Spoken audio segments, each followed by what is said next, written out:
네, 오늘은 5월 1일입니다. 수요일입니다. 새벽 예배 나오신 우리 성도님들을 환영합니다. 말씀 나누기 전에 공동기도 제목으로 기도하시겠습니다. 배옥준 집사의 뇌졸중을 치료해 주십시오. 언어가 회복되고 오른쪽 팔다리에 힘이 생겨나도록 해 주십시오. 곽한나 집사를 치료해 주십시오. 권하자 집사가 다시 걷도록 해 주십시오. 이승학 성도의 뇌종양 치료가 잘 되게 해 주십시오. 권현민 형제를 치료해 주십시오. 김에브라임 형제가 신장 이식을 속히 받도록 해 주십시오. 김시 집사가 걷도록 해 주십시오. 김수인 집사가 재발하지 않고 치유되게 해 주십시오. 오수조 선교사의 건강을 회복시켜 주십시오. 예수님의 이름으로 기도합니다. 아멘. 아멘. 오늘 본문의 말씀은 열왕기상 12장 1절에서 11절까지 말씀입니다. 르호보암이 이제 왕이 되었습니다. 르호보암이 왕이 된 다음에 그가 나쁜 선택들을 해갑니다. 나쁜 선택들을 해가는데 성경에 보시면 그 르호보암이 나쁜 사람이 아닙니다. 르호보암은 하나님의 말씀에 순종하려고 애를 씁니다. 그런데 그 아버지에게 문제가 있었죠. 솔로몬에게 문제가 있었습니다. 그래서 솔로몬이 이방인들과 결혼을 하고 우상을 섬기고 하는 이런 일을 했기 때문에 하나님께서 나라를 이제 나누시겠다고, 그리고 그 솔로몬의 부하에게 나라를 주겠다고 말씀하셨습니다. 그 말씀이 이루어지고 있는 것입니다. 그래서 오늘 본문에 보시면 르호보암이 나쁜 결정을 해나가는데, 르호보암이 나쁜 결정을 해나가는 그것이 르호보암의 문제가 아니라 그의 아버지에게 문제가 있었다는 것이죠. 그래서 오늘 본문이 우리에게 주고 있는 교훈이 이것입니다. 어떻게 보면 범죄하고 죄를 지으면요, 그것에 대한 그 운명은 정해져 있는 것이라는 겁니다. 범죄한 것에 대해서는 운명이 정해져 있다. 그 말씀을 생각하시면서 오늘 본문을 보셨으면 좋겠습니다.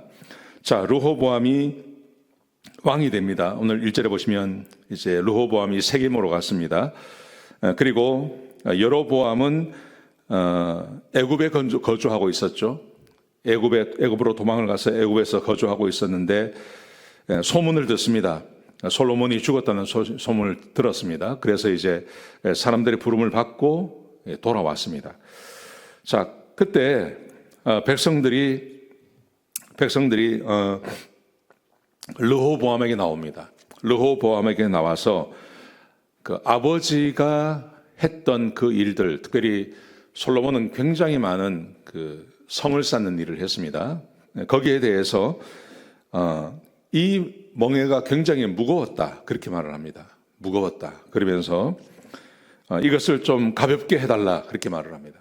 세금도 있었겠고, 그리고 또 다른 여러 가지 일이 있었겠죠. 근데 우리가 한 가지 알 수 있는 것은 그 많은 성들을 쌓고 할 때 그 이스라엘 백성들을 사용하진 않았습니다. 그 옆에 있던 암몬이나 뭐 해 족속이나 여부스 족속이나 휘 족속, 이런 사람들을 썼습니다.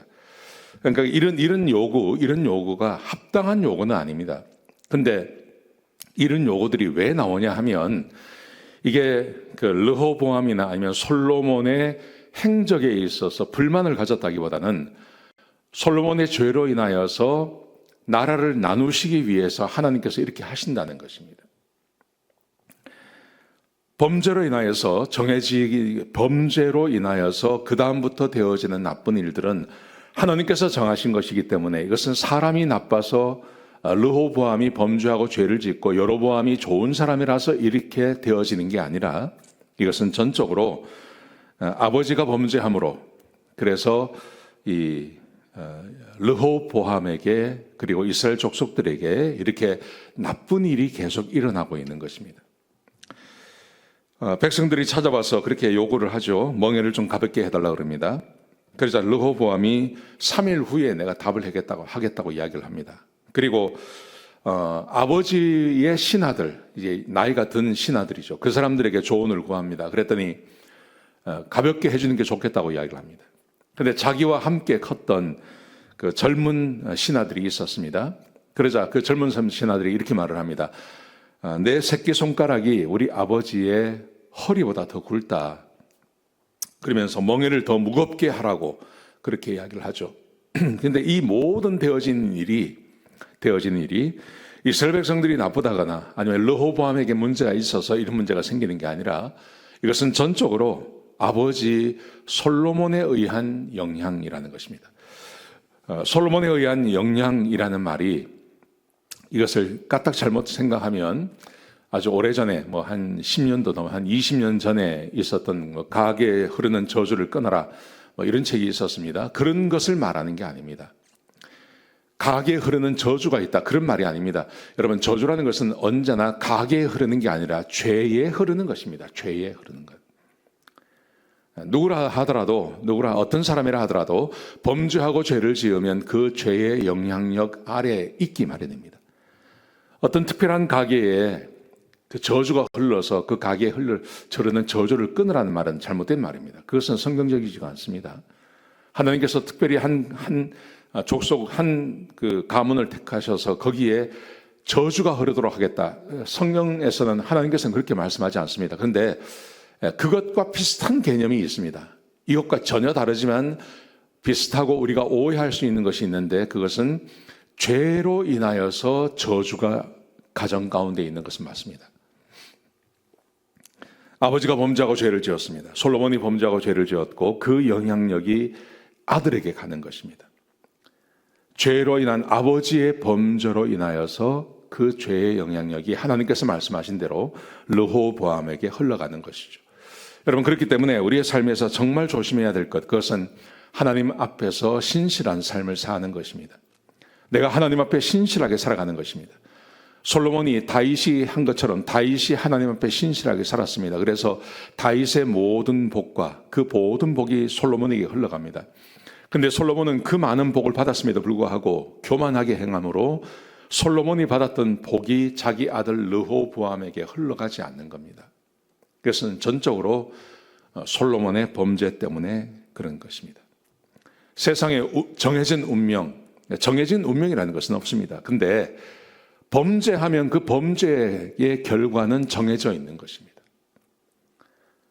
정해진 운명이라는 것은 없지만 죄의 결과는 언제나 정해져 있다. 이것을 꼭 기억하셨으면 좋겠습니다. 오늘 하루를 살아가시면서 하나님께서 우리에게 주신 이 시간들 가운데 범죄하고 죄 짓지 않고 하루를 보내시기를 주의 이름으로 축복합니다. 기도하시겠습니다. 하나님 귀한 말씀 주셔서 감사합니다. 범죄하고 죄 짓지 않고 하루를 살아가게 하여 주옵소서. 하나님 죄의 결과가 우리 집안 가운데 우리 가문에 흘러가지 않도록 하나님 우리 모든 성도들이 마음을 새롭게 함으로 하나님을 사랑하며 주의 말씀에 순종하는 삶을 살아갈 수 있도록 축복하여 주옵소서. 예수님의 귀하신 말씀 이름으로 간절히 기도드렸습니다. 아멘.